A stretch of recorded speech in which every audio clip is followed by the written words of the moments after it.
on this episode of Edge of the Web.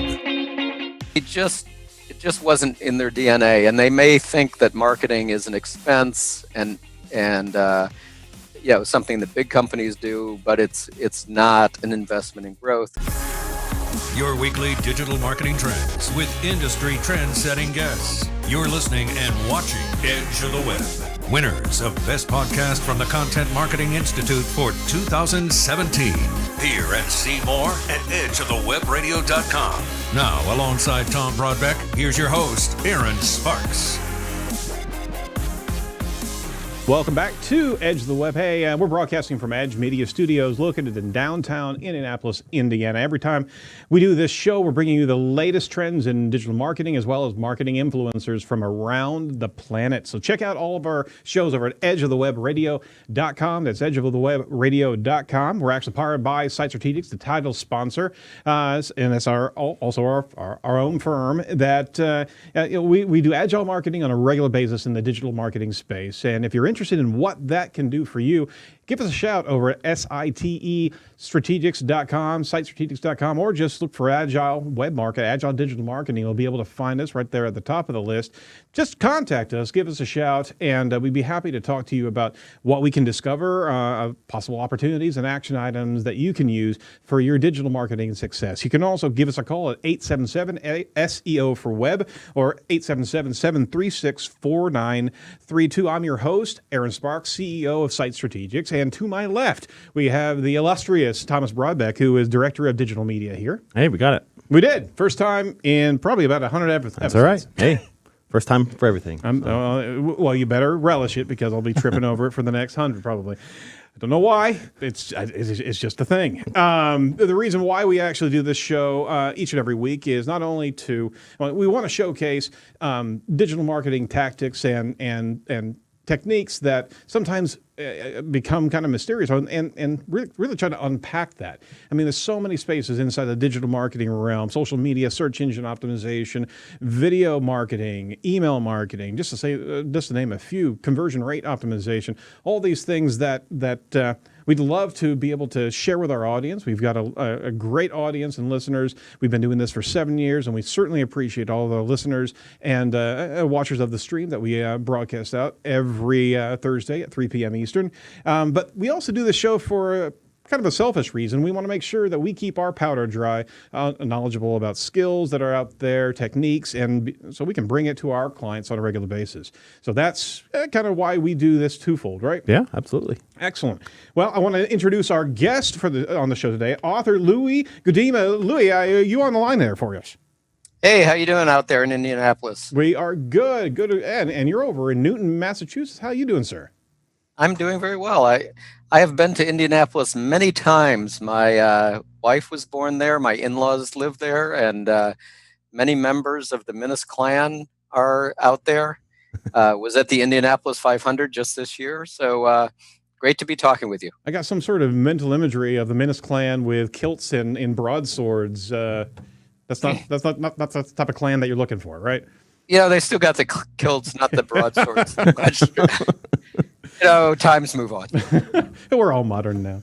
Well, Louis, we want to dig into your book, Bullseye Marketing, but first and foremost, we wanted to jump into some latest trending news. You game for that?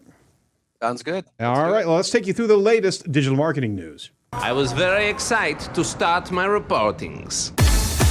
This week's trending topics.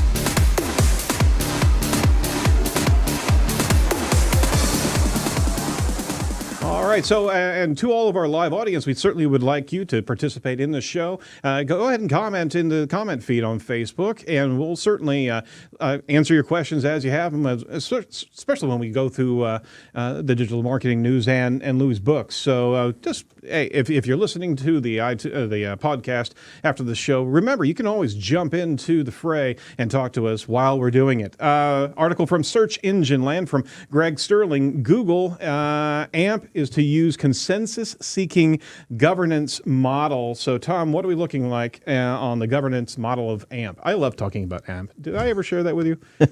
Yes, you have. So AMP has mainly been a Google project, even though they say it hasn't been. But a lot of the decision making has been done by Google employees, and so now they're shifting that to what they call an open governance model. So there's going to be different contributors from where are they at? Washington Post, eBay, Cloudflare, Automatic, and some others that'll be part of this board that will help make the decisions for different features that AMP will be using, and going forward, it won't be stuck to just one or two guys' opinion. It'll be a consensus group.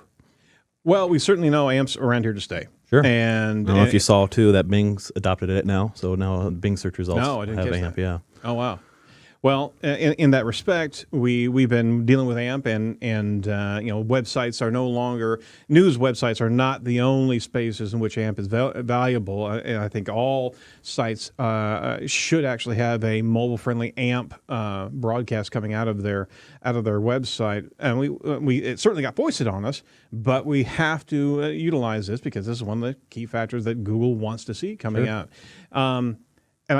My question is, do you think this is a bit of a sanctioning body poll, bringing in other contributors, not just Google, to kind of give not only the legitimacy, but getting it popularized and even advocated far beyond what Google's doing? What do you think about that? Yeah, I think part of this is to get it out of Google's, get it perceived to be out of Google's hands. So, like I said, it's mostly been Google. They've pointed out here in the article that 80% to 80% of AMP contributors are now third parties. They're not specifically all Google backing. So there's getting more broadly adopted by others. And so I think this is an opportunity just to further that brand. They have a conference coming up, I think, at the end of the month. And so this was kind of like a preamble to what of more to come, I guess, maybe from that AMP conference. I bet that conference is really going to be fast.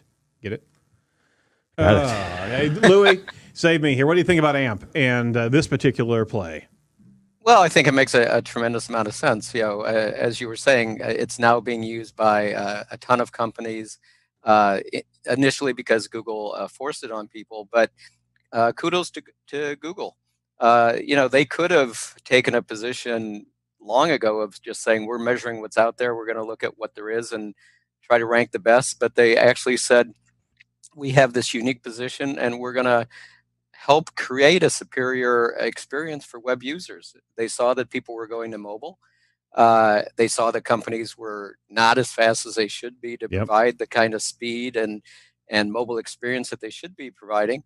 And so they forced this on them. And now that it's so widely adopted, it makes total sense. And, I wouldn't be surprised if a year or two from now, there's an AMP Foundation as well, which is pretty common when you get into the open source world.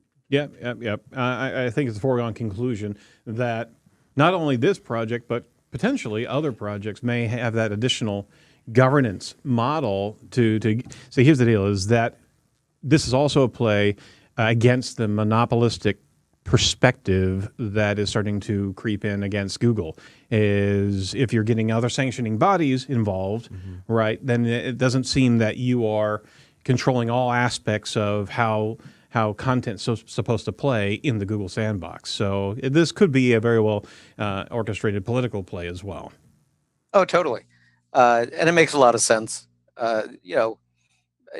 Now, as you said, the vast majority of contributors are outside of Google, and so they should just open it up and invite everybody into the tent.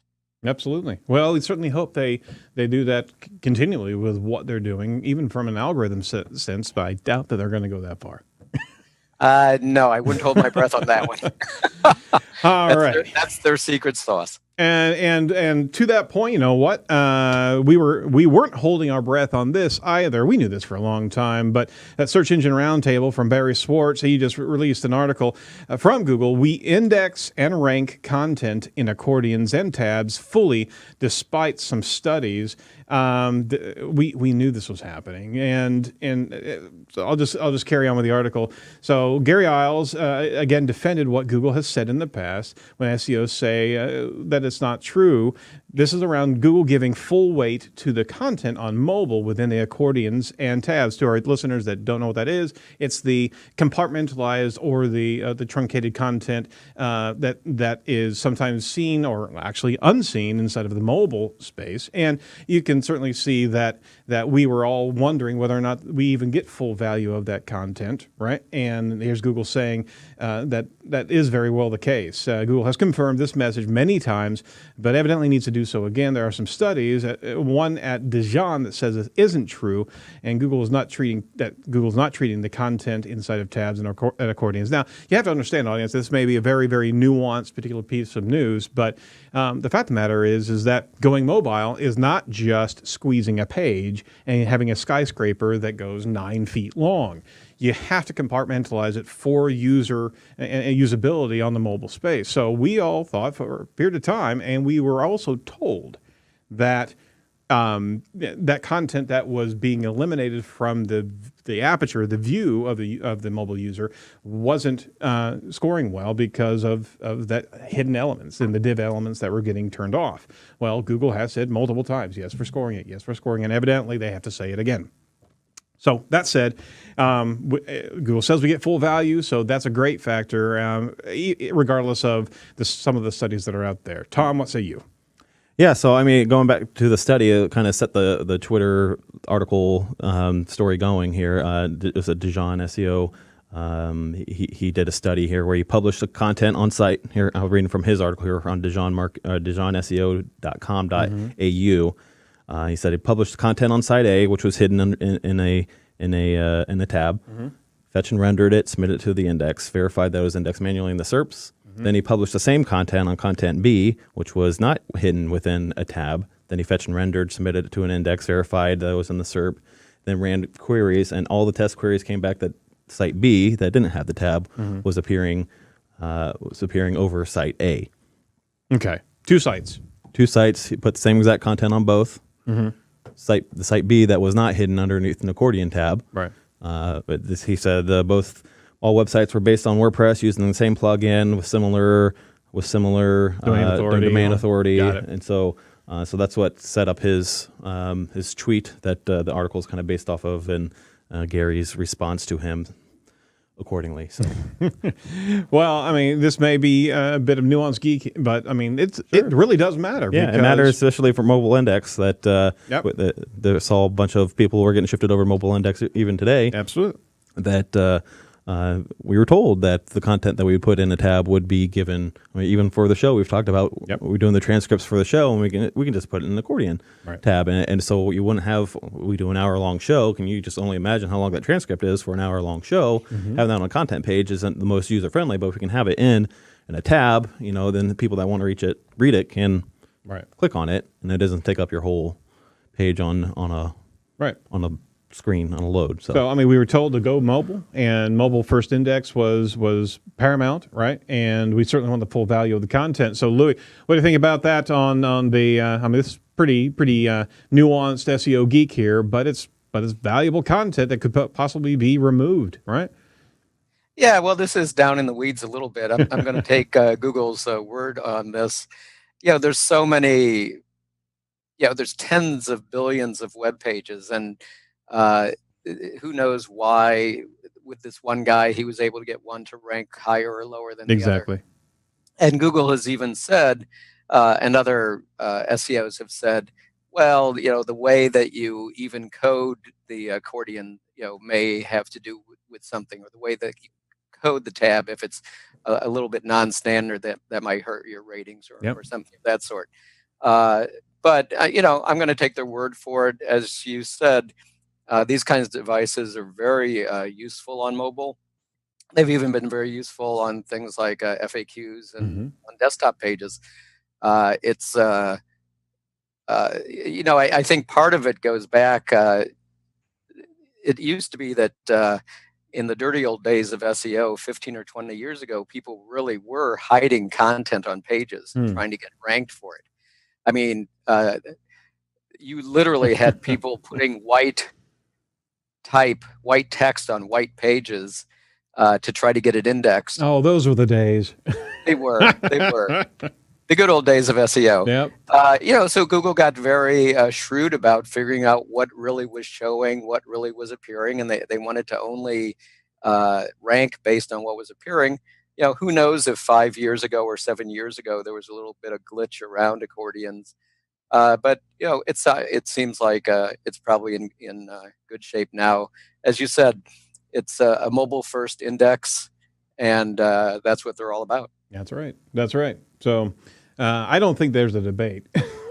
I mean, Google will absolutely double down on this, and we're glad to be able to have that. I mean, it's a usability factor that we shouldn't be penalized for, especially in the mobile first environment. So, well, don't want to upset Dejan, but there's probably a number of different variables that are happening there to affect those results. Anyway, moving on from CNBC, Eugene Kim launches out. Hey, Amazon plans and has actually today released at least 8 new Alexa-powered devices, including a microwave, an amplifier, and an in-car gadget. So tell me, Tom, what do I need to buy now? Well, I guess if you want to tell your microwave to turn on, you got to buy a microwave that's Amazon powered. I won't say the A word, Echo. We'll just say Echo powered. So because it was going off. We don't want ours to. It was going off over there in our studio, and I'm sure other people who have them in their offices or homes, we don't want to set them off either. Alexa, don't do that. Sorry. So, now, like I said, a new suite of items range from microwaves, clocks, security devices, car gadgets, as well as upgrades to its speaker Echo. Company announced the new Echo Dot. It'll be a new one. Will be $49.99. It'll be 70% louder and have a clearer sound. Have an industrial design and a fabric face. Sounds like a Google Home. Amazon also announced the new Echo Plus, which has a cleaner sound and a better bass. We're all about that bass. It will have wow, a you fabric actually did that, didn't you? I'm a dad now, so I got to do those things, right? Absolutely. It too will have a fabric design and internal temperature sensor. It'll cost $149. Echo Show will get an upgrade with 10-inch HD display, fabric body, improved sound. It'll be sell for $229. We also got the microwave. Which is integrated with the Echo. It works in conjunction with a nearby Echo, but it failed to listen to commands initially during the test Thursday. However, it eventually successfully started microwaving a potato based on voice commands. You still have to get up and put the potato in the microwave, unless you just randomly store your potatoes in your microwave. But hey, $59.99 for this microwave. You just want to put the potato in and run across the room and nuke it from remote. Well, one thing I am excited about here, I don't not if the Echo Auto, I think it would come in very handy to have a voice-enabled tool in your car when you're driving. Not when you have kids. Yeah, not when you have kids, I guess. But I guess like the last week, traffic's been terrible here in Indy because they're shut down 465. Yep. I don't know if you're terrible getting home. Yep. But it'd be handy to be like, hey, find me a new way home. Rather than pull out your phone, bump it about traffic. Exactly. You can't do that. So, So that's just some of the things there that Amazon announced today, actually. Well, we're excited, especially about the microwave. Louis, are you eager to go microwave that spud from across the room? Or from across town? There you go. Hey, I do have something to say about this, but I noticed as you were scrolling the screen, a new story number 2 on the right there that Adobe might be acquiring Marketo. Yeah. That was very interesting. But it's like Inception. I had not picked up on that before, but real-time updates here. Yeah, exactly. But hey, look, it's Amazon's world. We're just living in it. They haven't always been real successful in their introductions of hardware. We'll see where this goes. But the other home appliance companies are web enabling their appliances. So, you've got companies like LG and Samsung and Whirlpool and so forth. People have to install the Alexa skill to get it to connect with their Alexa specifically. Sometimes that's not always there when they buy it, so that's a little hindrance. But they're competing with an awful lot of big companies. I know Amazon's been very successful going into a lot of spaces, but I'm sure there's going to be a lot of players in this home gadget Internet of Things space. Oh yeah, oh yeah. And is there a place where I we've had a number of shows regarding that home-based transaction element, and on top of that, the advertising components that are going to go in there. We've talked about the home environment, especially Google Home, where it's going to have direct sensors to different areas of your house, especially the refrigerator or what have you, to be able to understand proximity and understand, what you need and be that assistant in navigating life, right? But are we really going to embrace so many different devices in different disparate spaces of our life and have that personal assistant everywhere we go? Is that what we're looking at here? Yeah, my 2-year-old's constantly asking Google for things now. She's 2, which she can't say it doesn't pick up for what she's saying because she's 2, but it's still cute. But I think once this generation, once the technology just kind of stays in there, it'll become more habitual. Mm. Yeah, it could be a generational thing. It's not something I feel a great need for, but I think one of the big impacts of this is on search, on SEO. Yeah. Because now you just, we all know that people talk about the top 3 links on the search results page as being, 50, 60+% of the clicks. But when you're talking about voice search, whether it's using a device at home, Alexa, or using your phone, you're often talking about one result. And so That's right. the possibility of getting a meaningful ranking becomes less and less. Oh, you better believe it. You better believe it. And that's the precarious piece that we talked about in a couple shows, is that if it gets monetized, then it's going to disenfranchise the users. It's not going to be authentic search value. It's going to be who's best advertising in this particular space, and it's you're like I said, you're going to disenfranchise the users that are looking for that single source of truth. So Amazon has a difficult part to play. But to your point, hey, that article is pretty interesting. Adobe closing in on the acquisition of software company Marketo for about $5 billion. How about that? Yeah. That's not bad. I thought that it'll make it better. I thought the suites had all kind of gotten their parts together at this point, and I didn't know if the independent marketing automation companies like Marketo and HubSpot and a few others, if they were going to have to stay independent or if there was still some acquisition. But it's very interesting.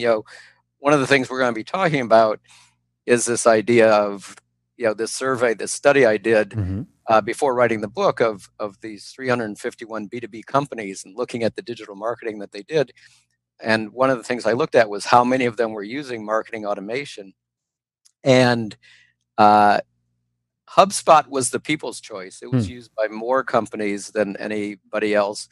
But Marketo was the choice of the pros. It was used by the more sophisticated companies.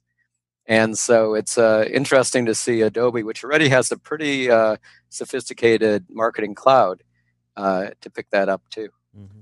And that's a chunk of change, obviously. But on top of that, they also just recently picked up Magento, a pretty large shopping cart application.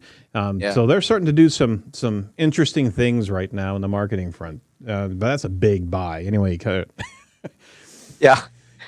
All right, so you know what? You don't have to buy our newsletter. Each and every week we send you over the newsletter that is chock full of great information about who we talk to, who we're going to be interviewing next, all of our news items, and much, much more. Even a SEO or a pro tip, every once in a while that we can get in there.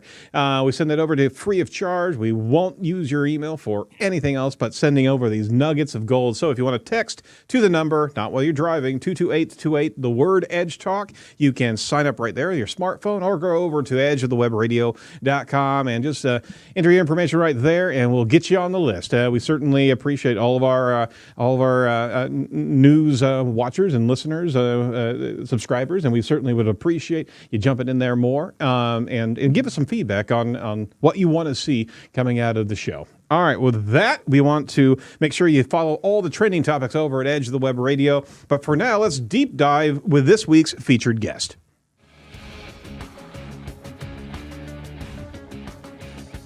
All right. Well, the deep voice guy, I guess, didn't make the export, so that's an issue I got to look at. We'll fix that in post. I want to take you guys along with me everywhere I go and do my introduction. Well, and now entering the room. Yeah, well, I appreciate that. Have sir. some music, walk-on music, sort of like a relief picture. So game. We're going to have to send you over the deep voice guy because we have literally a movie quality deep voice guy that introduces all of our guests, and it didn't make its way in it. But you know what? It's all right because we're going to introduce you multiple times over the show. So hey, let's introduce you to our guests, to our audience. In a 30-year career, Louis actually has helped hundreds of companies from MIT startups to the Global 2000 improve their business results. In 2013, he founded the marketing consultancy Revenue and Associates, working with small and mid-sized companies. He is also a frequent conference speaker and has actually written for Harvard Business Review. Fantastic. Congratulations. HubSpot, as well as Marketing Profs. Welcome to the show, Louis. It's some laudable credentials, but why don't you give us your personal backstory? How'd you get into digital marketing? I got into digital marketing coming in from traditional marketing because I know I look a lot younger, but I actually have been working in the marketing space for over 30 years. My first client was Coleco Toys at the height of Cabbage Patch Kids. Oh my gosh!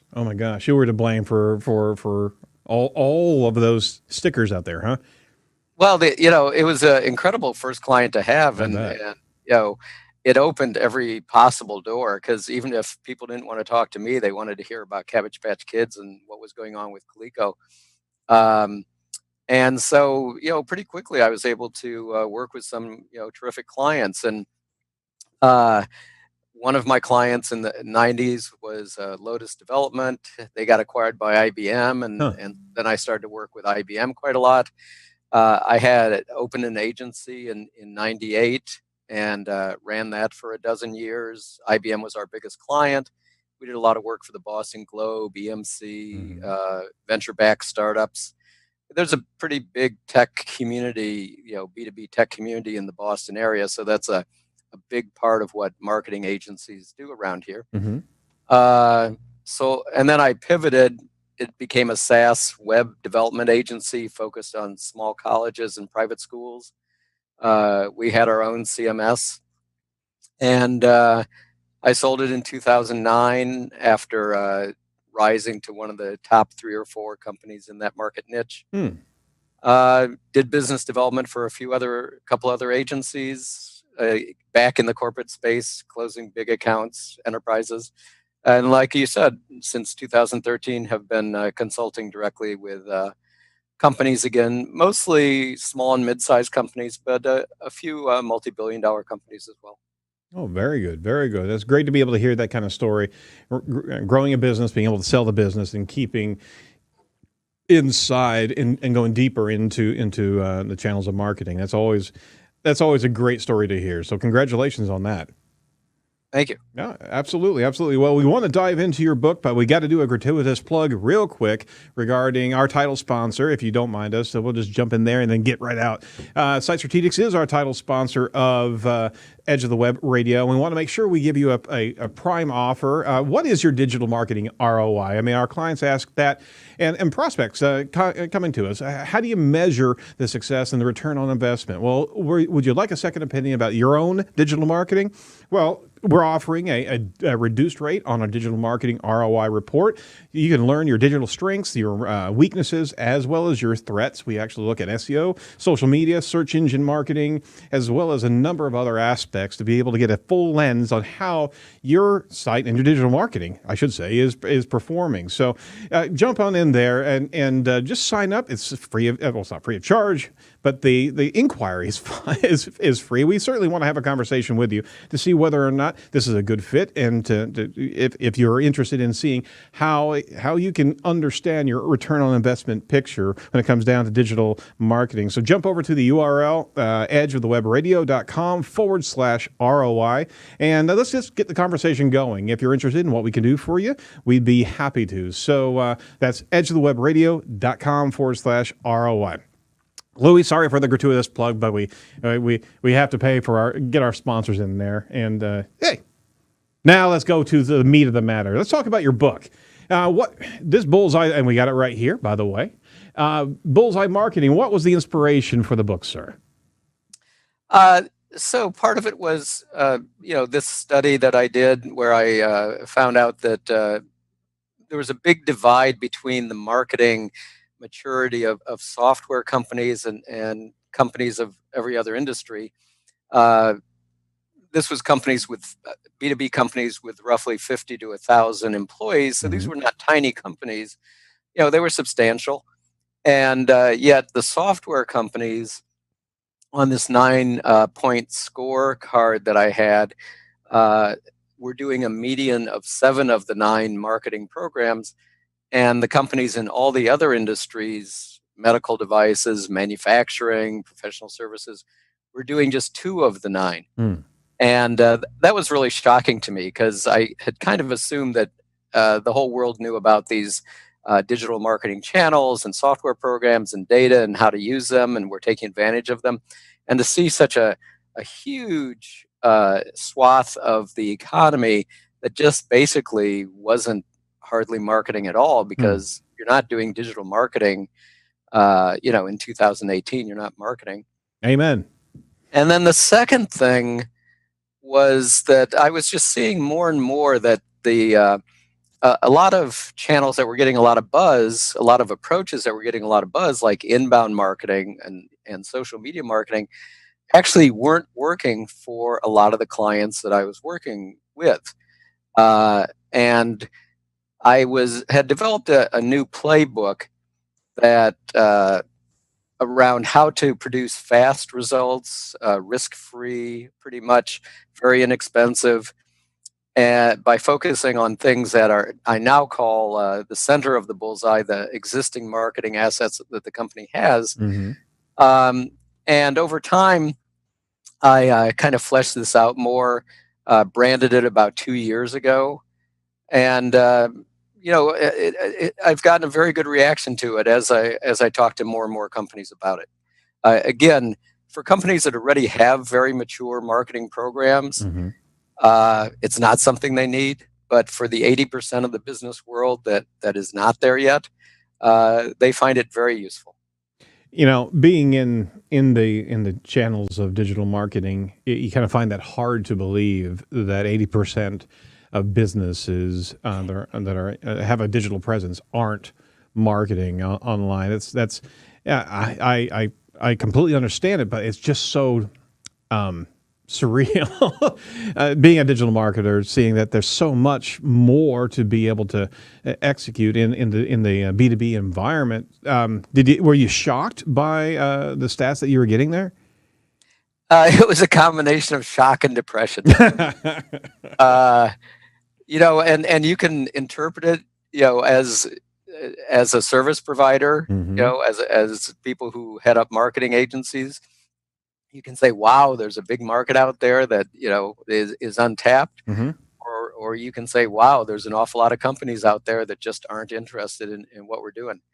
And how do we get them interested? And that's a big change. That's a big transition to make for them. But it was surprising. Well, what do you think the hesitancy has been for that 80%? Because is it a lack of awareness, or is it an avoidance of risk?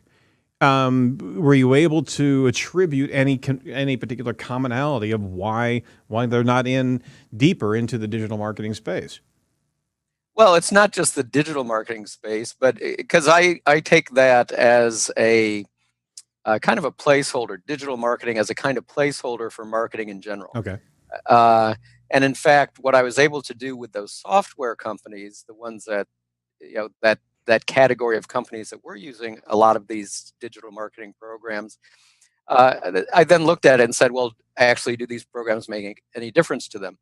And there was a direct correlation between how broad and mature their digital marketing program was and how fast they grew. And so on this 0 to 9 scorecard, companies that scored an 8 or a 9 were growing about 5 times faster than companies that scored 0 to 3.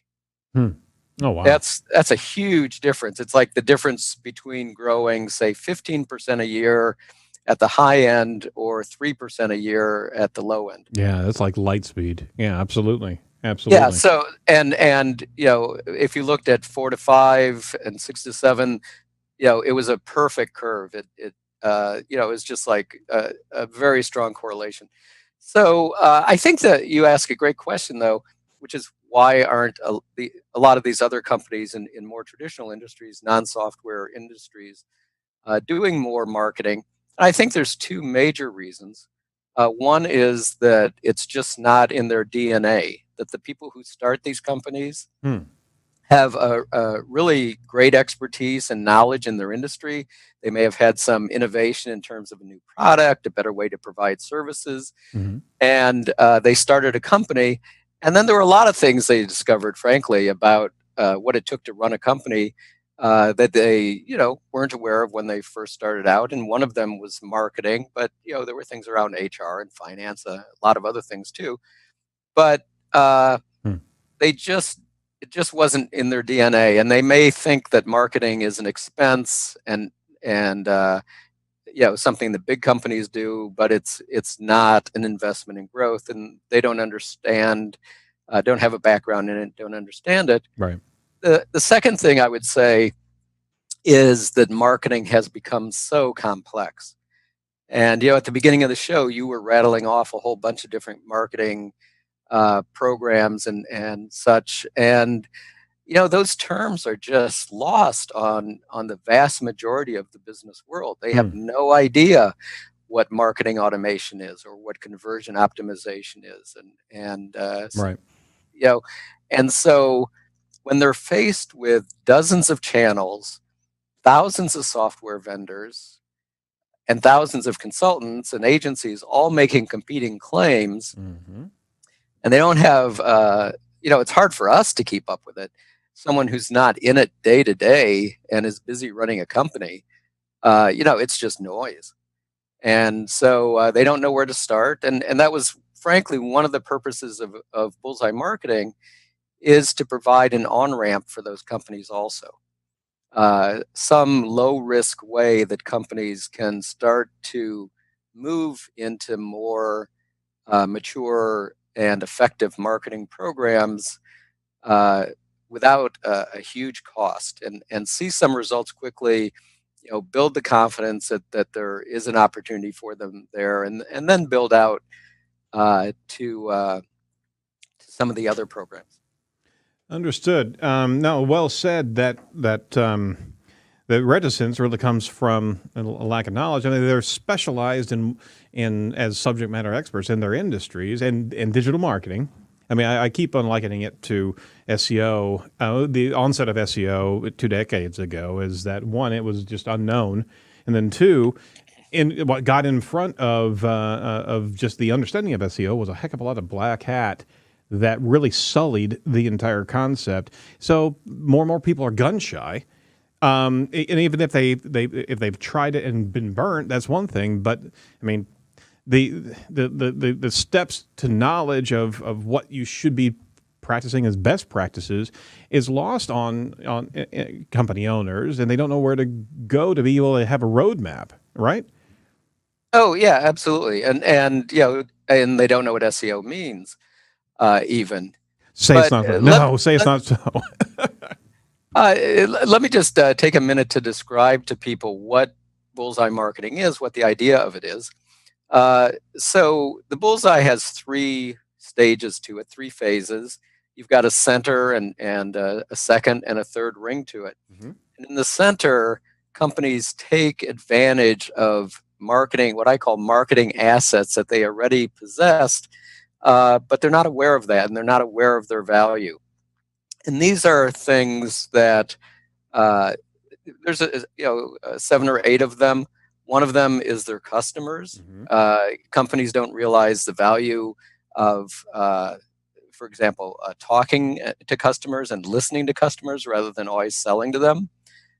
Yet when I do interviews of customers for companies, the insights are invariably, shocking to them. Creating a better customer experience, which drives faster growth. Selling more to existing customers, paradoxically, because it's so much cheaper to sell more to current customers than to try to acquire new accounts. But many companies spend way too much effort on the new account acquisition. Other assets are things like email lists. I can't tell you the number of times I've talked to a company where they've said, "Oh, we have 9,000 email contacts. We have 22,000 email contacts. How often do you email them?" "Oh, at the holidays." And yet, almost any time you see a survey of the most effective marketing channels, email marketing is number 1 or number 2. Absolutely. One other one, and then I'll just explain the other 2 rings real quick. Another center of the Bullseye marketing asset is the website, and having calls to action and conversion opportunities. And yet, when I surveyed these companies, the non-software companies, only about a quarter of them have any prominent calls to action or conversion devices on their websites. And so, whatever activity they may take to try to get more traffic to their website is largely going to be wasted. It's like trying to fill a bucket that's full of holes. So these are things that are almost free. It costs nothing to talk and listen to your customers. These things are often free or very inexpensive. They're fast to implement. They can produce results in weeks or a few months rather than years. Right. But companies often don't think of how to take advantage of them. Then the second ring of the bullseye is selling to people who are in the market now. Your market's a lot smaller than you think, because even, there's a few things like food or clothes that people buy every day. But most things people don't buy that frequently. And if they're not looking to buy soon, your marketing dollars are mostly wasted on them. And so how can you be much more effective by identifying and selling to people who are looking to buy soon? Search advertising is one way, but there's others. And then the third ring are the long-term awareness and branding programs like content marketing, like social media, that can take 2 or 3 years to have much of an impact. In the long run, they can really help you build your brand. They can produce, inbound leads. But if a company hasn't been doing those for a long time and hasn't really built up a lot of domain authority and a big following and things of that sort of, if they were to start with those now, they would find very little result for a very long time. And frankly, they'd probably give up after a few months and say, well, we knew marketing didn't work for us. Yep. There's got to be a discipline in all of those rings and a contextual knowledge of how long certain things take. And on top of that, also how long it's necessary to experiment in these different tactics to be able to gain results. And that's also something very, very important for all CMOs and all companies getting engaged in this, is that they just can't try out something and then move away if it doesn't pan out the first time, because it's almost like an echo chamber at that point. And well, I knew, and you mentioned it correctly. It's a maturity. Even if there's not a mature campaign, there needs to be a maturity of understanding what digital marketing is. Well, the center of the bullseye also is the foundation for the other 2 phases. Because as I was saying, if you are spending a lot of time and money trying to drive people to your website, but Right. you don't have calls to action and conversion and clear messaging set up, if you don't have remarketing set up, If you're not capturing email addresses and using email nurturing and things of this sort, a lot of that traffic that comes to your website is going to come and go and produce zero value for you. Absolutely. So those center of the ring programs are really important to set the foundation for success in phases 2 and 3. Well, let me ask you this: you're setting the rings up as phases of growth or phases of tactics. So you've got to get the foundation right. That's that center that you're mentioning, and then only whenever you have the foundation can you explore these other rings over a period of time. Is that what you're saying? Well, I think that for most companies that's the case. Again, keeping in mind that I'm talking about not the companies that not the Marketos, Oh, of course, or the HubSpots, or the Salesforces, or the P&Gs, or Coca-Colas, who have really mature, omni-channel, sophisticated programs. This is not who I'm talking to. I'm talking to that 80% of the business world that is hardly doing much marketing at all, right, and has a huge opportunity. And then I think it really does make a lot of sense to build out from the center, because you're going to get the measurable results, and with that center of the bullseye, you're going to set the foundation for success in the other 2 phases. Phase 3, frankly, content marketing and inbound marketing has become much less valuable now. You look in most industries, those top 3 search results links, even the page 1 links are pretty nailed down. Ahrefs, the SEO company, they did a study a year ago where they found that only 5% of new content even gets to page 1 after a year. And that's mostly on the content from companies that already have domain authority. And so, if you think that you're just going to start blogging or putting out a few, infographics or white papers, and you're going to get high ranking right away, unless you're in an industry where no one else is putting out content, that's just not going to happen anymore. You guys were really bright to get in on doing this program 7 years ago and building a following, from the early days. And if someone did that with content, they had a real leg up. If someone did that on Twitter or on Facebook, they were a lot easier to build a following then. It's a lot harder now. And you're just, one of the company that is the evangelist for inbound marketing is HubSpot. And I looked at their last 5 years, and their customer acquisition costs, the average cost of a new customer for HubSpot, has more than doubled in just 5 years. And these guys know content marketing better than anyone.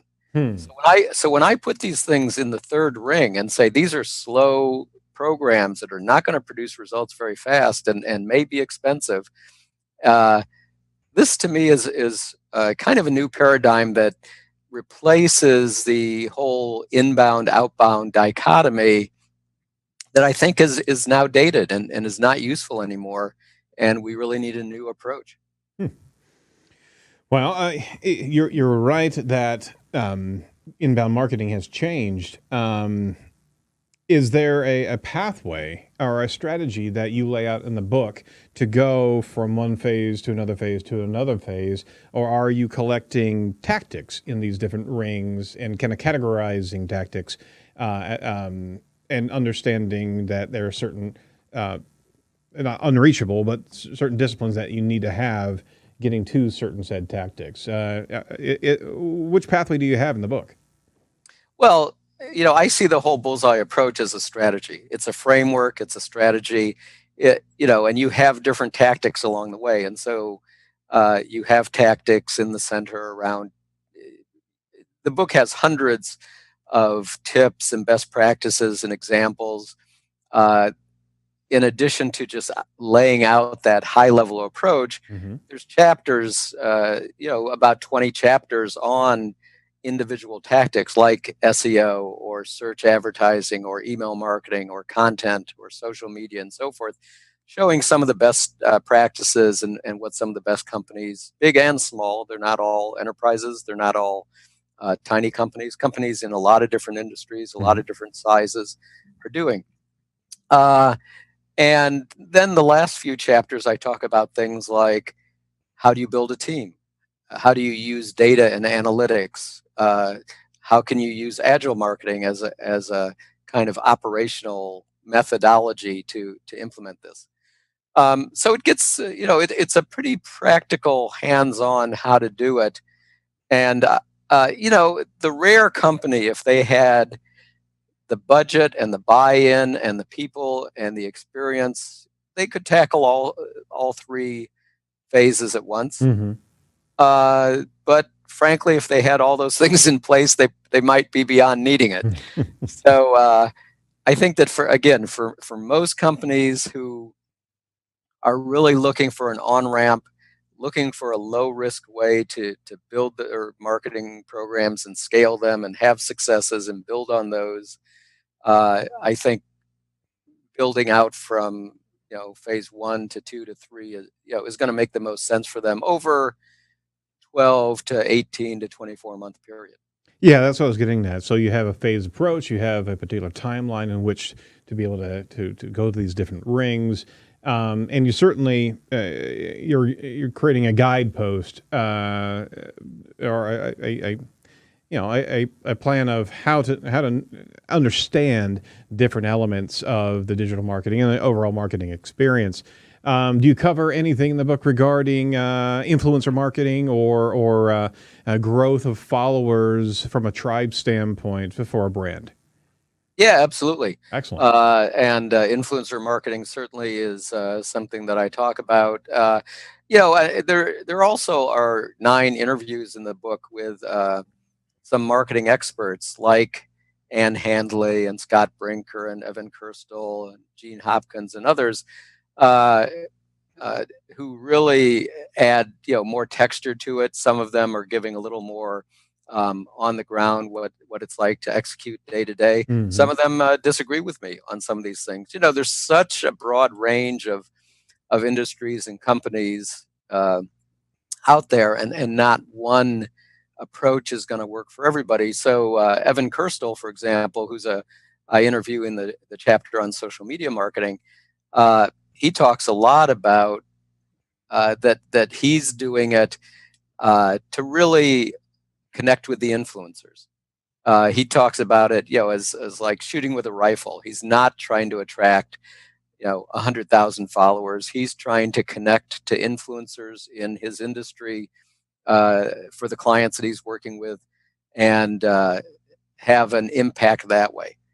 So there's analysts, there's reporters, there's editors, there's people who have large social media following. Oh, good. There's a lot of different kinds of influencers. I give an example in the book of a brand that a lot of people are looking more now these days to micro influencers.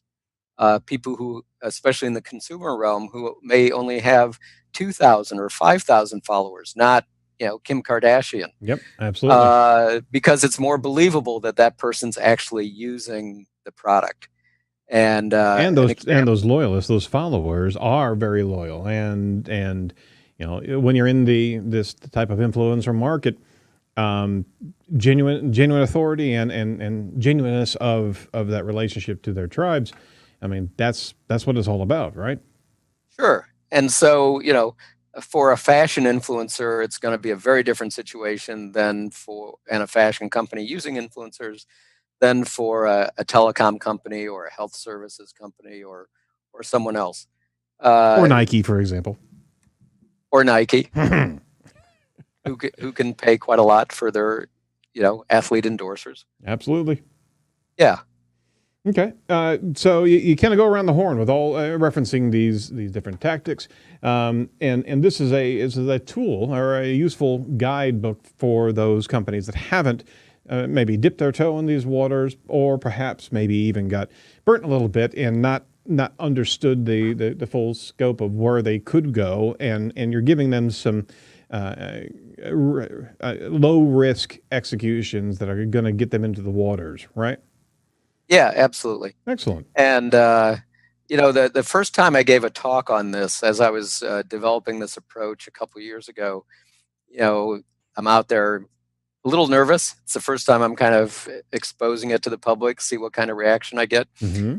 And there was someone in the audience who, after the talk, stood up and made a comment, and he said, "This makes so much sense. Why has no one thought of this before?" And that's, that was the reaction I was hoping for. I was interviewed on the Marketing Book podcast by Douglas Burdett, who, a terrific podcast. He reads, these books cover to cover. Yep. He runs an agency, very knowledgeable guy. He was very enthusiastic about the applicability of Bullseye Marketing, and that it answered a number of things that he had been thinking about and was useful for his agency. So I think for a lot of companies, there's a real value out there. Oh, and that's fantastic to be able to see this type of application also be endorsed by other marketing organizations. What are the biggest challenges that you think companies will face if they want to implement the Bullseye marketing process? Well, I think it's two of them. One is just execution. Mm-hmm. That these companies, the people in these companies don't have experience with it. They're 100% busy already with what the company is doing. They have to find the time, the budget, and the commitment to execute on it consistently, Right. For these things to really work. And the other challenge for some of these companies is they've been so negligent of their marketing for so long. From a marketing point of view, they're almost like startups. Mm. Their websites, and these are companies that I've worked with sometimes that have been around for decades. Sometimes are getting and have tens of millions of dollars in revenue, and yet their websites are getting hardly any traffic at all. Wow. And their email lists and their contact lists may be very out of date. You have to go through and clean all that up. So there is a start out, of getting things teed up and getting the commitment, even to do those relatively low cost and not real time consuming center of the Bullseye programs. It's a discipline. They have to adopt it. They have to if they're going to be able to see any level of success. You can't just try it and wait a few weeks and then push pause again. You got to jump in there, and you've got to have a structured discipline of execution. And this may very well be a rude awakening for a lot of businesses that they thought they could get by, and I mean, the market is out there, and other competitors are eating their lunch right now. So it's going to be a rude awakening and a shock to the system for a lot of companies that they should have been in this space a long time ago.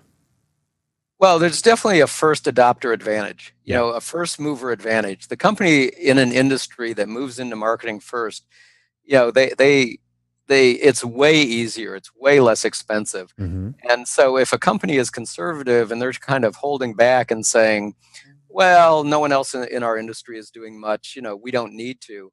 Like you said, they're going to have their lunch eaten, and they're going to miss out on that first mover opportunity. And then, if they're the fourth or fifth or seventh company, it's going to become a cost of doing business that provides very little advantage. Right. They're just going to be keeping up with those or trying to keep up with the companies who jumped on the opportunity ahead of them.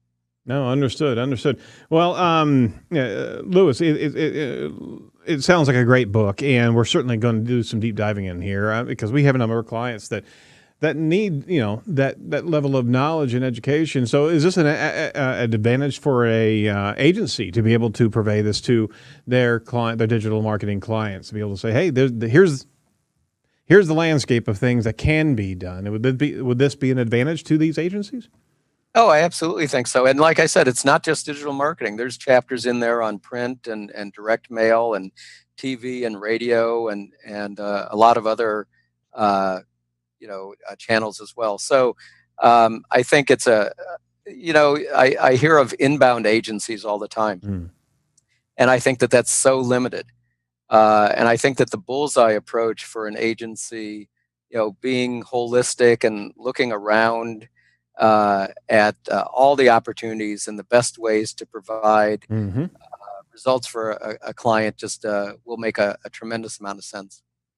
Excellent. Well, we'd certainly love to recommend our listeners to jump into that book. Is there something we can promote for you today?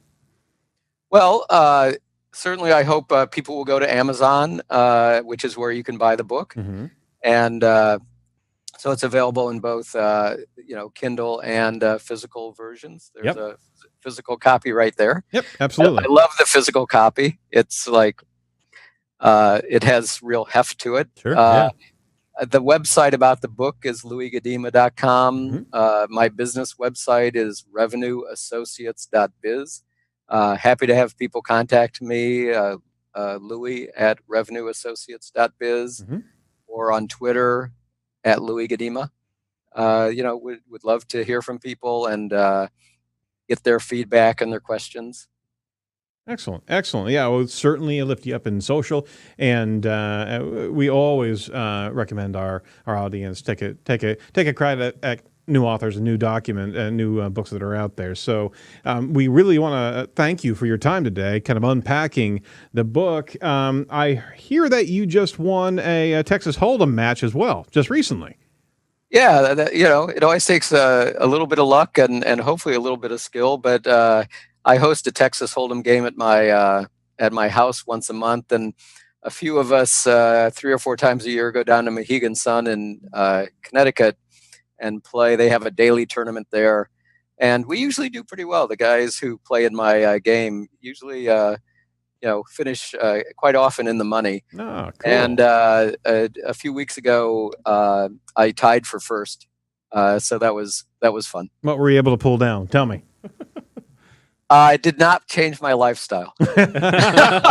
Wow, that's diplomatic. All right. But we did learn about a tournament they have there that we're planning to go back. Every week they have a tournament that's like a $10,000 minimum first prize. So we decided we'll go back and try that one, see what that's like. Do you wear some glasses or a hoodie to Absolutely. Any lucky I can see him. I can see him in a hoodie.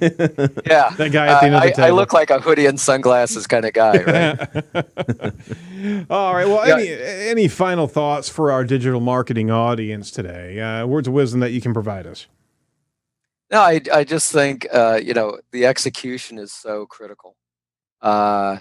And you guys are doing a great job. It's really inspiring to see the range of guests that you've had on, and some of the wisdom I've enjoyed listening to them and learning from them too. So, well, thank you. Keep up the good work. No, I appreciate it.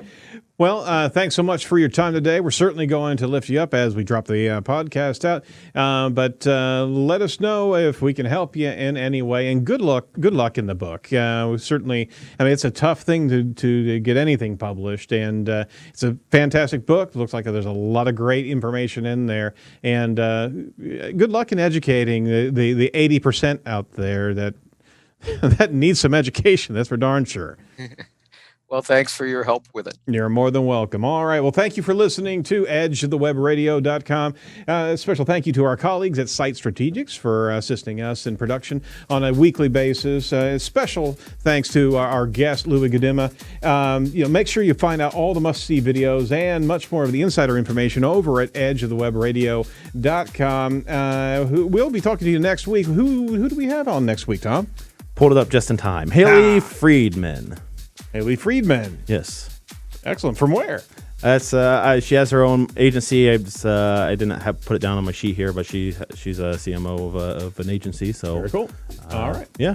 We're going to be talking to Haley Friedman, and if you want to know where she's from, you got to tune in next week. Hey, this is from all of us at Edge of the Web, as well as Site Strategies. Thanks so much for listening and watching. Be sure to rate and like what we put out there, because it's certainly going to give us an opportunity to be able to reach some additional listeners on a regular basis. And let us know what you think about our show and who we should be talking to next. So from all of us over at Site Strategics and Edge of the Web, thanks so much, and we'll talk to you next week. Do not be a piece of cyber driftwood. Bye-bye.